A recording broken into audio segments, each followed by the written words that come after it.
നിതിൻ രാജന് വലിയ രീതിയിൽ അധിക്ഷേപം നേരിടേണ്ടി വന്നു. എന്ന് വെച്ച് കഴിഞ്ഞാൽ ഡോക്ടർ വിമല പറഞ്ഞതുപോലെ എന്റെ ജനനം പോലും ഒരു വലിയ തെറ്റായിരുന്നു എന്ന തരത്തിലുള്ള ഒരു തോന്നലിലേക്ക് ഇവിടെ നിതിൻ രാജനെ ഈ പറഞ്ഞ അധ്യാപകർ തള്ളിവിടുകയായിരുന്നില്ലേ? തീർച്ചയായും അങ്ങനെ തന്നെ വേണം കരുതാൻ. സർവകലാശാലകളിലും വിദ്യാഭ്യാസ ഇടങ്ങളിലുമൊക്കെ സ്വാഭാവികമായും നമ്മുടെ സമൂഹത്തിൽ നിലനിൽക്കുന്ന ചില മുൻവിധികൾ അത് നേരിട്ടും അല്ലാതെയുമൊക്കെ പ്രതിഫലിപ്പിക്കുന്ന ഒരു സ്ഥലം കൂടിയാണ് ഈ ക്യാമ്പസ് എന്ന് പറയുന്നത്.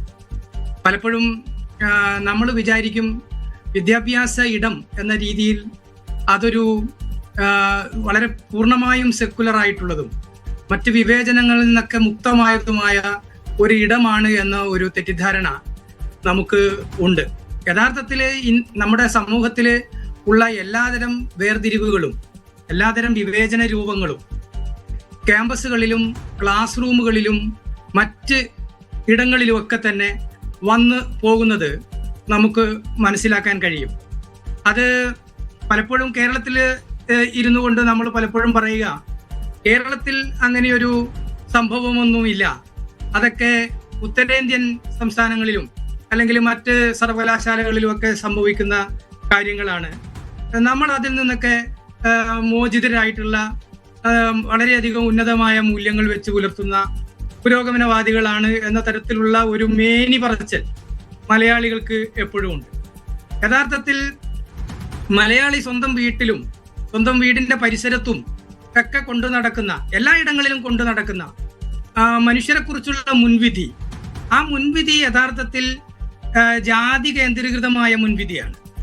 ഒരാള് സർവകലാശാലകളിലോ വിദ്യാഭ്യാസ സ്ഥാപനങ്ങളിലോ ഒക്കെ കടന്നു വരുമ്പോൾ അദ്ദേഹം അല്ലെങ്കിൽ അവർ കടന്നു വരുന്ന സമയത്ത് തന്നെ അവരുടെ ഡോക്യുമെന്റ് വഴി, അതായത് അവര് സബ്മിറ്റ് ചെയ്യുന്ന ഡോക്യുമെന്റുകൾ വഴി ഇവരുടെ ജാതി പശ്ചാത്തലം മനസ്സിലാക്കുകയും ഇതൊക്കെ ഓരോ ഓഫീസിന് മനസ്സിലാക്കാൻ കഴിയുന്നതാണ്.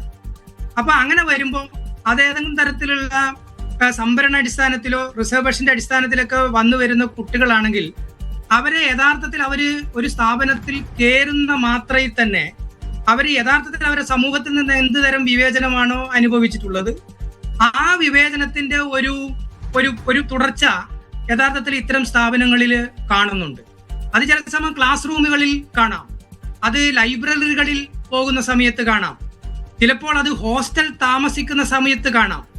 ഉദാഹരണത്തിന് പലപ്പോഴും ചില വിദ്യാർത്ഥികൾ എന്നോട് പറയാറുള്ളത്, ഈ ഹോസ്റ്റലിലൊക്കെ എന്തെങ്കിലും ചെറിയ ചെറിയ കാര്യങ്ങൾ മോഷണം പോകുകയോ അങ്ങനെ എന്തെങ്കിലും ചെയ്താൽ, ഉദാഹരണത്തിന് വല്ല ചാർജറോ മൊബൈൽ ചാർജറോ ഇങ്ങനെയുള്ള എന്തെങ്കിലുമൊക്കെ മോഷണം പോകുകയോ അല്ലെ കാണാതിരിക്കുകയോ ചെയ്താൽ,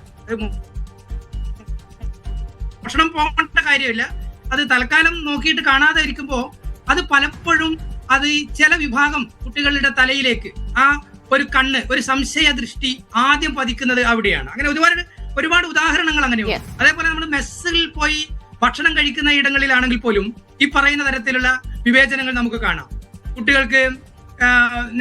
കുട്ടികളുടെ ഭക്ഷണം കുറെ കൂടി മാറ്റി വെക്കുക, ഇങ്ങനെയുള്ള സബ്റ്റിലായിട്ടുള്ള വിഭാഗത്തിൽ നിന്നുള്ളവർ എന്നും അധിക്ഷേപം നേരിടേണ്ടി വന്നവരാണ്, യാതൊരു അവകാശബോധവുമില്ലാത്തവരാണ് എന്നൊരു ചിന്താഗതി നമ്മുടെ ഉള്ളിൽ തന്നെ ഉറഞ്ഞു കിടക്കുന്നുണ്ടല്ലേ? തീർച്ചയായും. അതായത് നമ്മൾ മനസ്സിലാക്കേണ്ട ഒരു കാര്യം, സമൂഹത്തിൽ നമ്മുടെ ഒരു കുടുംബ ജീവിതത്തിലോ അല്ലെങ്കിൽ സാമൂഹ്യ ജീവിതത്തിലോ ഏതൊക്കെ തരത്തിലുള്ള വിവേചന രൂപങ്ങളിലൂടെയാണോ കടന്നു പോകുന്നത് അതൊക്കെ തന്നെ കലാശാലകളിലും അല്ലെങ്കിൽ ഉന്നത വിദ്യാഭ്യാസ കേന്ദ്രങ്ങളിലുമൊക്കെ തെളിഞ്ഞും ഒളിഞ്ഞും ഒക്കെ പ്രകടമാണ്. ഈ പ്രകടമാകുന്നത് ചില ക്യാമ്പസുകളിൽ അത് ഒട്ടും രാഷ്ട്രീയ ബോധമില്ലാത്ത അധ്യാപകർ വരുമ്പോൾ അല്ലെ അധ്യാപികമാര് വരുമ്പോൾ ഒട്ടും രാഷ്ട്രീയപരമായി ബോധ്യപ്പെടാത്ത ചില ക്യാമ്പസുകൾ ഉണ്ടായി വരുന്ന സമയത്ത് യഥാർത്ഥത്തിൽ ഇത് ഈ പീഡനത്തിന്റെ, ഈ അവഗണനയുടെ, മാറ്റി നിർത്തലിന്റെ ആഘാതം വളരെ ശക്തിയുള്ളതായിരിക്കും.